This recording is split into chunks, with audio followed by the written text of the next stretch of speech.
दोस्तों, Jayaprakash power ventures limited की बात करें तो यहाँ पे कुछ बड़ी अपडेट निकल के आ रही है जिसको हम इस वीडियो के माध्यम से डिस्कस करेंगे। जेपी पावर में आज बहुत ज़्यादा गिरावट देखने को मिली और इस गिरावट के पीछे वजह है सबसे बड़ी बाजार में भयंकर गिरावट। पिछले दो ट्रेडिंग सेशन से देखें तो बाजार करीब 3000 पॉइंट गिर चुका है और ग्लोबल रीजन इस समय बाजार के फेवर में नहीं है। हमारा इंडियन रुपीज लगातार लो पे लो बना रहा है और पीएम मोदी जी की जो अपील है उससे एक और थोड़ा सा एक माहौल बनाए कि स्थिति और बिगड़ सके, जिससे लोग यहाँ पे देख सकते हो कि बिकवाली कर रहे। तो क्या है आगे की रणनीति? जेपी पावर जो इस समय अपनी बुक वैल्यू से भी नीचे रन कर रहा है और आप देख सकते हो कि जेपी पावर की जो कंपनी है, प्रमोटर कंपनी जेपी एसोसिएट, उसका अधिग्रहण अदानी ग्रुप कर रहा है। लेकिन इस मामले को लेकर सुप्रीम कोर्ट पहुंच गया है वेदांता ग्रुप, मतलब वो हार मानने को तैयार नहीं है। ऐसे में क्या है आगे की रणनीति, किस तरह से आगे बढ़ेगा काम, समझेंगे इस वीडियो के माध्यम से। लेकिन फ्रेंड्स, उससे पहले अगर आप पहली बार हमारे चैनल पे आए तो चैनल को सब्सक्राइब कर दीजिए, एक बेल आइकॉन दबा दीजिए ताकि जब भी नया वीडियो बने पहला नोटिफिकेशन आपको मिले। वीडियो पसंद आए तो लाइक से जरूर कीजिए। चलो फ्रेंड्स, वीडियो स्टार्ट करते हैं। मैं हूँ आपका दोस्त एस बी दवे और हमारे अपने चैनल ऑनलाइन कमाई में आपका बहुत बहुत स्वागत है।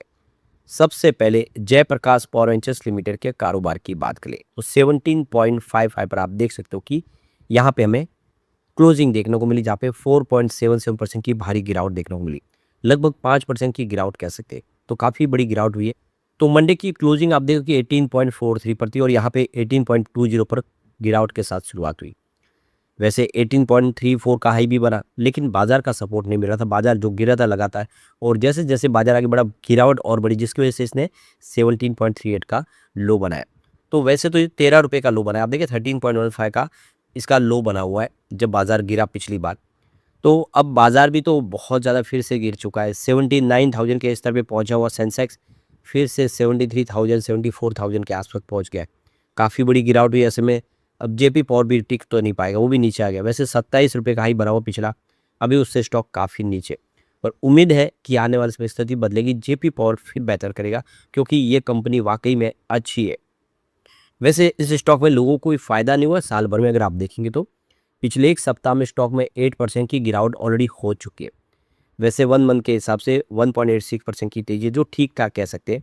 3 मंथ के हिसाब से जरूर लोगों को फायदा हुआ है। यहाँ पे 13.91% यानी लगभग 14% की तेजी बनी है, जिसने 3 महीने पहले इन्वेस्टमेंट किया होगा। परंतु 6 मंथ पहले जो निवेश किया उसको 2.72% का यहाँ पे लॉस हो रहा है। और अगर हम बात करें 9 मंथ की तो यहाँ पे 9.5% की गिरावट भी है। ओवरऑल अगर आप देखेंगे तो इसमें कोई ज़्यादा फायदा नहीं हुआ है, सिर्फ उनको हुआ है जिसने लगभग 3 महीने पहले निवेश किया होगा। स्टॉक 13 तक पहुंचा, वहां से फिर रिकवर हुआ है, बेहतर किया, जिससे कुछ फायदा यहाँ पे देखने को मिला। यहाँ पे जेपी में देखें तो काफ़ी बड़े वॉल्यूम में काम कर रहा है। देखिए पिछले एक महीने पहले इसका 16 करोड़ का वॉल्यूम था, 5 करोड़ की डिलीवरी उठाई गई थी। 1 वीक पहले 12 करोड़ का वॉल्यूम था, 4 करोड़ की डिलीवरी उठाई गई थी। और मंडे को 6 करोड़ का वॉल्यूम था, 2 करोड़ की डिलीवरी उठाई गई थी। आज वॉल्यूम फिर से बढ़ के 8 करोड़ तक पहुंचा है। तो देख सकते हो कि वॉल्यूम में वृद्धि हुई है। और कुछ बड़े फंड हाउस जिन्होंने निचले लेवल से खरीदारी की थी वो यहाँ पे प्रॉफिट बुक कर रहे हैं क्योंकि बाजार इस समय बहुत ज़्यादा दबाव में आ गया है। तो यहाँ पे आप देखो कि जेपी पावर बहुत जल्द अदानी ग्रुप का हिस्सा बन जाएगी, क्योंकि आप देख सकते हो कि 14,543 करोड़ रुपये में अदानी इंटरप्राइजेस ने इसकी बोली को जीता, जो जेपी एसोसिएट नीलाम हो रही थी। अब 24% की हिस्सेदारी सीधी मिल जाएगी जेपी पावर की अदानी ग्रुप। इसका मतलब है कि अदानी ग्रुप इसके मालिक होंगे, प्रमोटर होंगे। तो निकट भविष्य में फैसला कंपनी जो करने जा रही है कि उस हिसाब से बिजनेस वाइज को अलग अलग जो बिजनेस है उसको उसमें ट्रांसफ़र किया जाएगा, ऐसी संभावना बन रही है। तो अदानी पावर का हिस्सा बन सकती है जेपी पावर। इससे जेपी पावर की सेहत में ज़बरदस्त सुधार हो सकता है। तो वो निवेशक जो लॉन्ग टर्म के लिए फ़ायदा देख रहे हैं उनके लिए एक अच्छी अपॉर्चुनिटी है। ये स्टॉक अभी भी कौड़ियों के भाव में अपनी बुक वैल्यू से नीचे ट्रेड कर रहा है। ऐसे में जब जेपी पावर अदानी पावर का हिस्सा बनने जा रही है तो फिर फ़ायदा तो होगा ही होगा। अब यहाँ पे जेपी पावर की तरफ से एक्सचेंज को जानकारी दी गई है कि कंपनी सेबी और कॉर्पोरेट नियमों पर पूरी तरह से खरी उतरी है। तो ऑडिट रिपोर्ट के अनुसार 31 मार्च 2026 तक जो वित्तीय वर्ष के दौरान जेपी पावर ने सभी जरूरी वैधानिक नियमों और पारदर्शी बोर्ड प्रक्रियाओं का पालन कर लिया है। कंपनी ने जांच के दौरान अपनी सभी बही खाते, मिनट्स, बुक, फॉर्म और रिटर्न से जुड़े रिकॉर्ड पारदर्शी तरीके से उपलब्ध कराए। यानी जो भी डॉक्यूमेंट है उनके सब कुछ बिल्कुल क्लियर है, क्रिस्टल क्लियर है, कहीं पे कोई कमी नहीं है, ये जेपी पावर का कहना है। तो फाइलिंग में ये भी स्पष्ट किया गया कि 31 मार्च 2026 तक की ऑडिट अवधि के दौरान जेपी पावर पर कुछ खास रेगुलेशंस लागू नहीं थे। इनमें मुख्य रूप से शेयरों का बाईबैक, इक्विटी शेयरों की डीलिस्टिंग और कर्मचारी शेयर आधारित लाभ जैसी स्कीमें शामिल थी। तो अब देखिए कि एनसीएलटी के अंदर मामला खारिज हो चुका है। जो वेदांता की अपील थी, उन अपील को खारिज कर दिया है और बोली जो है जीत ली है अदानी ग्रुप ने। तो यहाँ पे अब मामला सुप्रीम कोर्ट पहुंचा है। तो यहाँ पे अदानी ने कैविएट दाखिल कर दी है सुप्रीम कोर्ट में। वेदांता की संभावित चुनौती को देखते हुए अदानी ग्रुप ने सुप्रीम कोर्ट में कैविएट दाखिल किए ताकि उनका पक्ष सुने बिना एक तरफा आदेश न दिया जाए। यानी सुप्रीम कोर्ट में जो फैसला हो उसमें उनकी बात रखी जाए, उनको भी सुनने का मौका दिया जाए, उनको अपना पक्ष जानने का, बताने का मौका दिया जाए।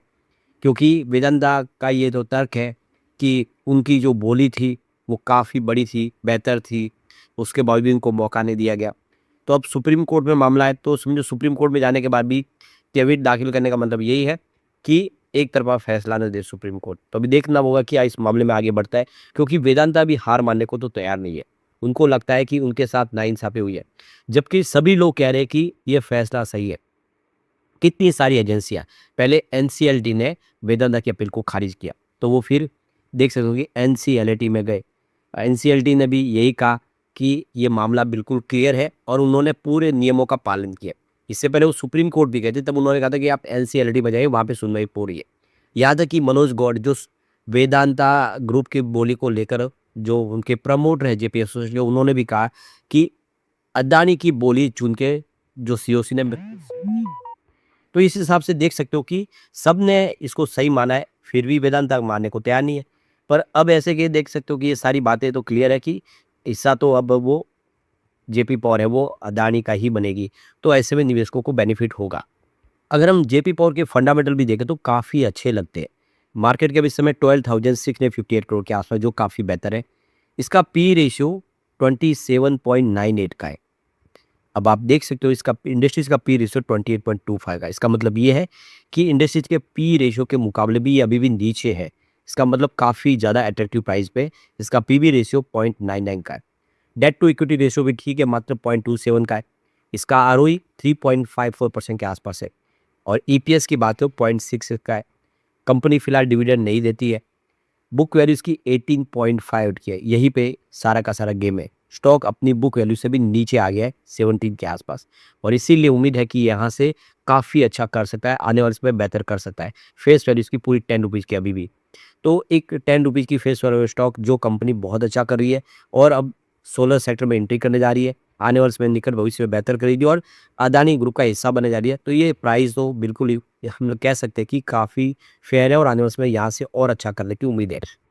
लेकिन फ्रेंड्स, कोई भी इन्वेस्टमेंट करने से पहले अपने फाइनेंशियल एडवाइजर से एडवाइस ले ले या अपना खुद का रिसर्च करें, क्योंकि मैंने वीडियो आपके एजुकेशनल पर्पज़ के लिए ही बनाया। वीडियो पसंद आए तो लाइक से जरूर कीजिए और चैनल को सब्सक्राइब कर दीजिए। Thank you friends.